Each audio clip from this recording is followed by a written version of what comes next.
Mulanya Ummu Salamah sedikit minder saat menerima lamaran dari Rasulullah SAW. Di antaranya adalah mengingat usia dirinya janda yang mempunyai beberapa anak dan usianya tak lagi muda.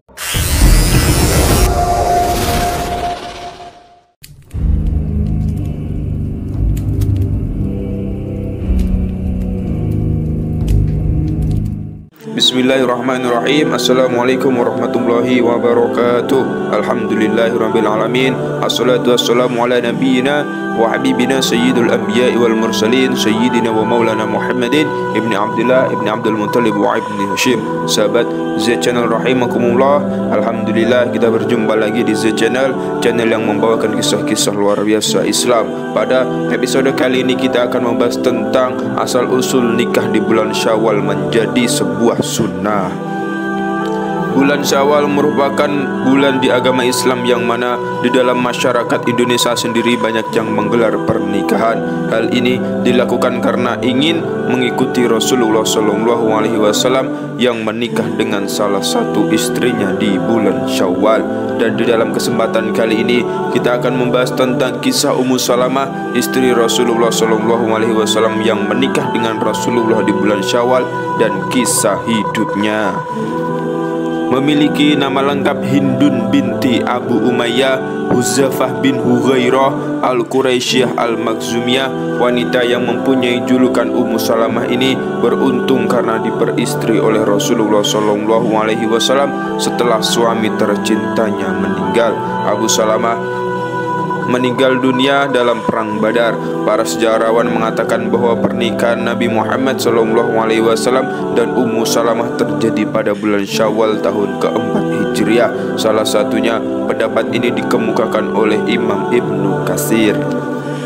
Ummu Salamah dan Abu Salamah suaminya merupakan sepasang muslim yang sangat taat dan memiliki kontribusi dalam memperjuangkan dakwah Islam. Mereka pernah mengikuti hijrah sebanyak 2 kali, sebab keduanya pernah terlibat dalam peristiwa hijrah ke Habasyah bersama sahabat yang lainnya demi menyelamatkan akidah Islam dari kaum musyrikin. Kemudian keduanya sempat kembali ke Mekah, lalu hijrah ke Madinah bersama Rasulullah SAW dan para muslim lainnya. Sang suami juga termasuk sosok sahabat Nabi yang aktif terlibat di dalam peperangan demi menegakkan agama Allah Subhanahu wa ta'ala. Ummu Salamah merupakan seorang istri yang sangat patuh dan mencintai suaminya. Dikisahkan sekali waktu ia berkata kepada suaminya, "Aku pernah mendengar seorang istri yang ditinggal mati suaminya akan mendapatkan balasan surga, dan jika ia tidak menikah lagi, maka Allah akan mengumpulkan keduanya di surga kelak. Oleh karena itu, aku berjanji tidak akan menikah lagi setelah engkau tiada." Mendengar ucapan istrinya tersebut, Abu Salamah kemudian berkata dengan nada tidak setuju, "Apakah engkau mau mematuhiku?" "Tentu," jawab Ummu Salamah. "Jika aku sudah meninggal, menikahlah," pinta Abu Salamah. Abu Salamah pun berdoa untuk istrinya, "Ya Allah, berilah Ummu Salamah sepeninggalku sosok suami yang lebih baik dariku, yang tidak membuatnya sedih dan tidak menyakitinya." Setelah suaminya meninggal, Ummu Salamah berkata, "Siapa laki-laki yang lebih baik dari Abu Salamah?" Tidak lama kemudian Rasulullah SAW berdiri di depan pintu menyatakan pinangannya kepada keponakan atau anak Ummu Salamah. Menanggapi hal itu, Ummu Salamah berkata, "Aku akan mendatangi Rasulullah sendiri atau bersama keluargaku." Keesokan harinya Rasulullah melamarnya, dan di dalam satu riwayat dijelaskan bahwa setelah suaminya meninggal, Ummu Salamah sowan ke Rasulullah. Ummu Salamah kemudian diperintahkan untuk berdoa yang baik-baik untuk suaminya, sebab ucapannya akan diaminkan oleh malaikat. Ummu Salamah kemudian berdoa sesuai dengan yang diajarkan Rasulullah SAW. "Ya Allah, ampunilah aku dan suamiku, dan berilah aku atas kematiannya itu dengan ganti yang lebih baik." Doanya kemudian dikabulkan oleh Allah Subhanahu wa ta'ala, dan ia memperoleh pengganti yang lebih baik dari suaminya, yaitu Rasulullah SAW. Kisah ini sebagaimana dijelaskan dalam hadis Nabi yang diriwayatkan oleh Imam Muslim, yang artinya, dari Ummu Salamah, dia berkata, Rasulullah SAW pun bersabda, jika kalian menjenguk orang sakit atau bertakziah ke orang yang meninggal, maka ucapkanlah kebaikan, sebab malaikat akan mengamini apa yang kalian katakan. Ummu Salamah pun berkata, ketika Abu Salamah meninggal, aku mendatangi Rasulullah dan berkata, wahai Rasulullah, sungguh Abu Salamah sudah meninggal. Rasulullah pun bersabda kepadanya, berdoalah, ya Allah, ampunilah aku dan dia, dan berilah aku atas kematiannya itu dengan ganti yang lebih baik. Ummu Salamah pun berkata, maka aku pun berkata demikian, Allah pun memberiku ganti yang lebih baik darinya, yaitu Nabi Muhammad SAW.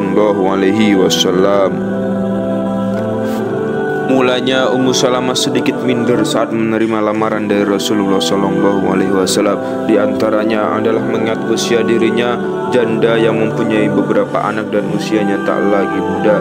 Namun semua ini tak menjadi pertimbangan Rasulullah. Bahkan saat ia menyampaikan usianya yang sudah tua, Rasulullah pun menjawab, usiaku lebih tua darimu. Hikmah pernikahan tersebut selain sebagai balasan untuk Ummu Salamah dan suaminya karena sudah turut berjuang dan menegakkan agama Islam di masa awal-awal, ialah ada sejumlah alasan mengapa Rasulullah menikahi wanita dari Bani Makhzum tersebut. Diketahui Ummu Salamah berasal dari Makhzum.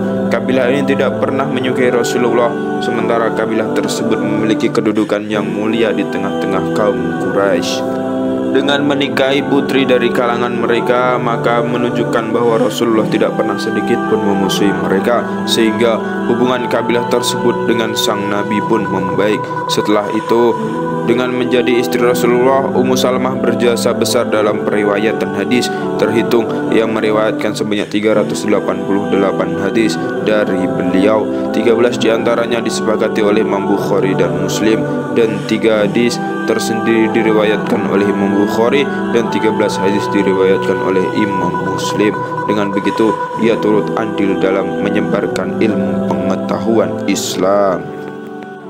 Demikianlah kisah dari Ummu Salamah dan asal-usul sunnah menikah di bulan Syawal. Semoga bermanfaat dan semoga kita bisa mengambil ibrah dan pelajaran dari kisah tersebut. Akhirul kalam, wal afu minkum. Assalamualaikum warahmatullahi wabarakatuh.